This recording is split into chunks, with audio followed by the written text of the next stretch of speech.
नमस्कार दर्शक महानुभावहरू, यहाँहरूको प्रश्नलाई पनि मैले लिइराखेको छु र उत्तर पनि दिइराखेको छु। एकजनाको प्रश्न थियो कि गुरुदेव कहीँ बार बाहिर गएर आए पश्चात या केही काम राम्रो गरे पश्चात नजर दोष पनि हुने गर्दछन् र कहीँ बार त्यस्ता कर्मले गर्दा फेरि नेगेटिभ ऊर्जा यति धेरै आउँछ। कहीँ बार नेगेटिभ ऊर्जाले गर्दा फेरि शरीर एकदम थाकेको हुन्छ, काम गर्नै मन लाग्दैन, एक दिन होइन दुई दिन होइन आलस्यता बढिराखेको छ र साथसाथै खाना पनि मिठो लाग्दैन, रुच्दैन र कहीँ गएर आयो कि घरभित्र पस्न साथ रिस उठिहाल्ने, राम्रै कुरा भने पनि रिस उठिहाल्छ। त्यसलाई विचारै नगरिकन जवाब दिनलाई बाध्य हुन्छु।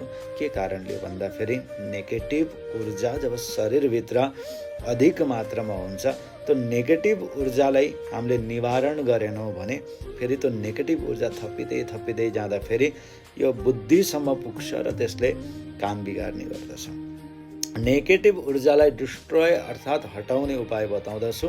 यहाँले के गर्ने भन्दा जहिले पनि घरबाट बाहिर जाँदा या कहीँ काम गरेर आउँदा फेरि यहाँले घरभित्र पस्न साथ के गर्ने भन्दाखेरि 2 चम्मच नुन हातमा लिने र 2 चम्मच बेसार लिने, त्यसलाई ठिक्क आफ्नो शिरबाट 7 चोटि यसरी घुमाएर अनि त्यहाँबाट चाहिँ हरेक नेगेटिभ नराम्रो ऊर्जाहरू, तन्त्र बाधा आदि समस्याहरू जे छन्, नजर दोषका समस्या सब निवारण होस् भनेर 7 चोटि घुमाएर यसरी आफ्नो शिरबाट घुमाउँदै आफ्नो खुट्टासम्म पैँतालोसम्म ल्याएर त्यसलाई धारा, यहाँहरूको किचनमा रहेको धारा खोल्ने अनि त्यसपछि लगेर यसरी फालिदिने। त्यो धाराको बेसिनमा यसरी फालिदिने अनि नलका खोलेर धारा खोलेर हात धोइहाल्ने, त्यसलाई बगाइदिइहाल्ने। यसरी हरेक चोटि गर्नुभयो भने जब तपाईँलाई लाग्छ कि आज एकदम धेरै 1-2 दिन भयो, 3-4 दिन भइसक्यो यसरी चाहिँ नहुनु पर्ने, कहीँ केही